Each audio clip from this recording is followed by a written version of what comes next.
तुम्हाला नक्की समजेल प्रिन्सेस कट ब्लाऊज आपण कशा पद्धतीने कट करतो आणि त्याची स्टिचिंग जी आहे ती कशा पद्धतीने करायची आहे. तर बघा आता आपण मापे घेऊया. मी अस्तर घेतलेलं आहे. अस्तरवरती आपण आधी व्यवस्थित मापे टाकून बघूया. 32 इंच चेस्टसाठी आपण कशा पद्धतीने कटिंग करायचं आहे आपल्या प्रिन्सेस कट ब्लाऊजचं ते बघूया. तर इथं बघा पूर्ण जी उंची आहे आपली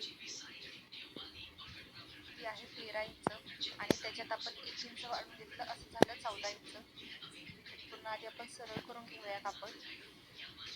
बघा 13 इंच मध्ये 1 इंच वाढून घेणार आहे 14 इंच. इथे बघा आपण आधी बॅक पार्टचं कटिंग करून घेत आहोत, त्यामुळे पूर्ण उंची 13 इंच आणि त्याच्यात 1 इंच वाढून घेतलं, असं आपलं 14 इंच पूर्ण होत आहे. तर बरोबर 14 इंचवरती मी एक सरळ लाईन करून घेतली. इकडूनही मोजून घ्या, बघू दोन्ही साईडनं व्यवस्थित मोजून घ्या. तर आपण शोल्डर घेत आहे 5 इंच. डीप नेक असल्यामुळे शोल्डर मी कमी घेत आहे. तर 5 इंच मी शोल्डर घेतलेला आहे. आर्म होल आपण घ्यायचा आहे. आर्म होल म्हणजेच आपला मुंडा घ्यायचा आहे 5.5 इंच. इकडूनही 5 इंच चेक करायचे आणि सरळ एक लाईन तयार करून घ्यायची आहे. हे दोन्ही पॉईंट व्यवस्थित जोडायचे. त्याच्यानंतर इकडून बरोबर 5.5 घेतलेला आहे. इकडूनही 5.5 वरती खूण करून घ्यायची आणि बरोबर सरळ अशी स्ट्रेट लाईन करून घ्यायची. या अशा पद्धतीने आपण मागचा पार्ट कट करत आहोत. बघा आता 32चा चौथा भाग, 32ला 4ने भागल्यानंतर 8 इंच येते. तर मी इथं 8 वरती खूण करून घेते. ठीक आहे, आणि 2 इंच शिलाई मारली. हा आपला मागचा पार्ट आहे. तर आपली कंबर जी आहे ती आहे 27 इंच. 27चा चौथा भाग होतोय 6.7 इंच असं आपलं होईल. बघा 6.7 इंचावरती आपण खूण करून घेऊया.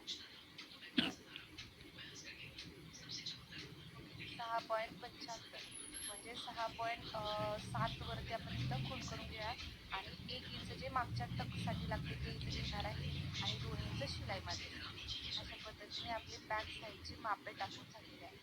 ठीक आहे, आता आपण बॅक पार्टसाठीचा मुंडा बघूया. तर मुंड्यासाठी अर्धा इंच थोडं पुढं घ्यायचं आहे आणि सरळ लाईन घेऊन घ्यायची. वरती आपण 1 इंच घेणार आहे आणि बरोबर आकार द्यायचा आहे. मागच्या मुंड्याचा व्यवस्थित असा आकार देऊन घ्यायचा आहे.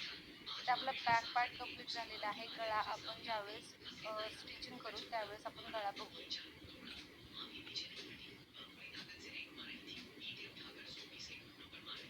व्यवस्थित कट करून घ्या.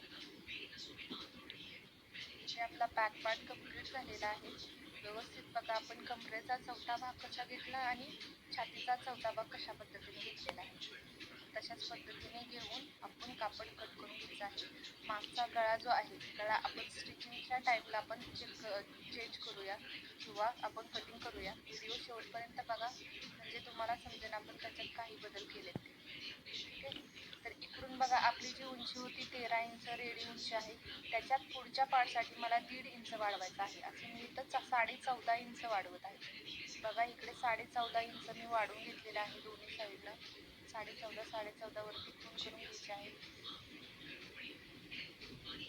14.5 वरती इकडे खूण करून घ्यायची आहे आणि बरोबर सरळ स्ट्रेट लाईन करून घ्यायची आहे. बघा इकडून आपला जो शोल्डर आहे, शोल्डर आपण 5 इंच घेतलेला आहे. बरोबर इथं 5 इंच आपण शोल्डर घेणार आहे. पण त्यापूर्वी आपण काय करायचं आहे, तर आपली जी हुकलूकची पट्टी आहे, मी आता समोरची हुकलूक पट्टी करणार आहे. त्याच्यामुळे मी थोडंसं अर्धा 1 इंचाचं कापड मी इथं शिल्लक ठेवलेलं आहे, कारण मला 1 इंचचं कापड तिथं गरजेचं पडतं. तर मी इकडं 1 इंच ठेवून इकडं शोल्डर घेतलेला आहे 5 इंच. आर्म होल जसं आपण बॅकला कट केलं तशाच पद्धतीने कट करत आहे. 5.5 इंच आर्म होल म्हणजे मुंडा आपण 5.5 इंच घेतलेला आहे आणि बरोबर सरळ पुढं लाईन वाढवलेली आहे. आता बघा प्रिन्सेस कटसाठी आपण कशा पद्धतीने इथे वाढवायचे आहे. छातीचा चौथा भाग होतो 8 इंच. इथं 8 इंचावरती खूण केली. 1 इंच जे टक्ससाठी जाणार आहे आणि 2 इंच आपलं शिलाई मारण्यासाठी. 1 इंच म्हणजे मुंड्यामध्ये जो टक्स येणार आहे त्या टक्ससाठी 1 इंच सोडलेला आहे आणि 2 इंच शिलाई मारण्यासाठी. आता कमरेचा चौथा भाग आणि 2 इंच. कमरेचा चौथा भाग होतोय 6.7 इंच आणि पुढे 2 इंच जे आहे ते टक्ससाठी आणि त्याच्या पुढे जे 2 इंच जे आहे ते आपलं शिलाई मार्जिनसाठी घेतलेलं आहे. बघा इकडे मी 1 इंचाने वरती घेत आहे आणि आतल्या मुंड्याचा आकार देऊन घेत आहे. बघा कमरेमध्ये आपण टक्ससाठी 2 इंच आणि शिलाई मार्जिनसाठी 2 इंच घेतलेला आहे. इकडून 2 इंचाची पट्टी घेत आहे मी. 2 इंच जी गळ्याची रुंदी घेतलेली घेतलेला आहे. पुढचा गळा मी 5.5 इंचावरती घेतलेला आहे. गळ्याची रुंदी खालच्या साईडून 2.5 इंचावरती घेतलेली आहे. बघा इथे व्यवस्थित आणि सरळ हा बॉक्स तयार करून घेतलेला आहे. 5.5 वरती गळा बरोबर येत आहे आणि त्याचा गळ्याचा आकार देऊन घेत आहे. थोडासा आकार मला गोल आकार द्यायचा आहे. मी थोडा आकार बदलत आहे. तुम्ही तुमच्या अकॉर्डिंग कसं तुम्हाला आकार द्यायचा आहे त्या पद्धतीने आकार अशा पद्धतीने आकार देऊन घेतलेला आहे. इकडे बघा 4 इंचावरती 3.5 इंचावरती खूण केलेली आहे. वरतून आपण बरोबर 10.5 वरती टक्स पॉईंट द्यायचा आहे. बरोबर 10.5 वरती टक्स पॉईंट द्यायचा आहे. सरळ खाली लाईन जोडून घ्यायची आहे आणि हा जो भाग आहे तो सरळ आपल्या मुंड्यामध्ये घालायचा आहे. इकडे 2 इंच जे आपण शिलाईसाठी टक्ससाठी शिवले ते 2 इंच आणि वरती 2 इंच घ्यायचा आहे. असा आकार देऊन घ्यायचा आहे. इकडे 2 इंचापर्यंत तुम्ही घेऊ शकता वरती. अशा पद्धतीने व्यवस्थित आकार देऊन घ्यायचा. आपला आता आपण काय करायचं आहे, आपण इथं पूर्ण जी उंची आहे ती 14.5 घेतली, म्हणून मी इथं 14 वरती एक खूण करून घेणार आहे. पूर्ण 14 वरती एक खूण करून घ्यायची आहे. आपले जे टक्सचे पॉईंट आहेत ते दोन्ही पॉईंट इकडे जुळवायचे आहेत. अशा पद्धतीने आता आपण काय करायचं आहे, आपण इथं पूर्ण जी उंची आहे ती 14.5 घेतली करून घ्यायची आहे. आपले जे टक्सचे पॉईंट आहेत ते दोन्ही पॉईंट इकडे जुळवायचे आहेत. अशा पद्धतीने आपण टक्सचे पॉईंट जुळवून घ्यायचे. आपलं प्रिन्सेस कटचं मागे टाकून कंप्लीट झालेलं आहे. आता आपण कट करून घेऊया. अशा पद्धतीने व्यवस्थित कट करून घ्या.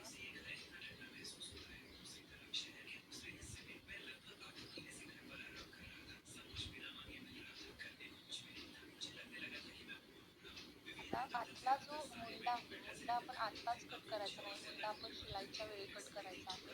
त्याच्यामुळे आता मी बाहेरूनच मुंडा कट करत आहे. आतला मुंडा आपण जो आहे तो शिलाईच्या वेळी कट करून घेऊया.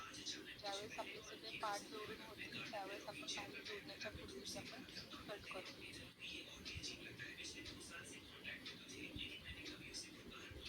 आपला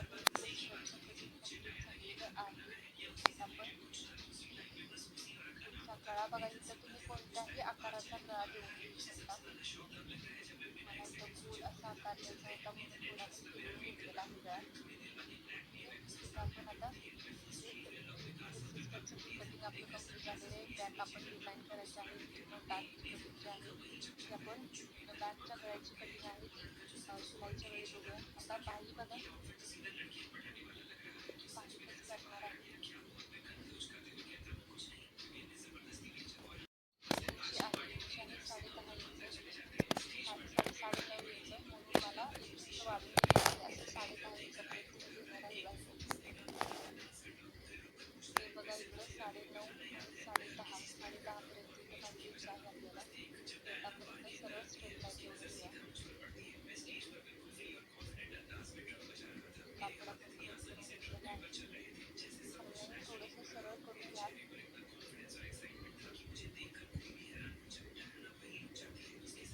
बघा आपण 8 इंच घेतलेला आहे. इथं आपण काय करूया, बाकीचे जे कटिंग आहे ते कटिंग आपण नंतर ठेवूया. आता इथं आपण बघा फक्त 8 इंच घेतलेला आहे. मग आता 1 बाय 1 आपण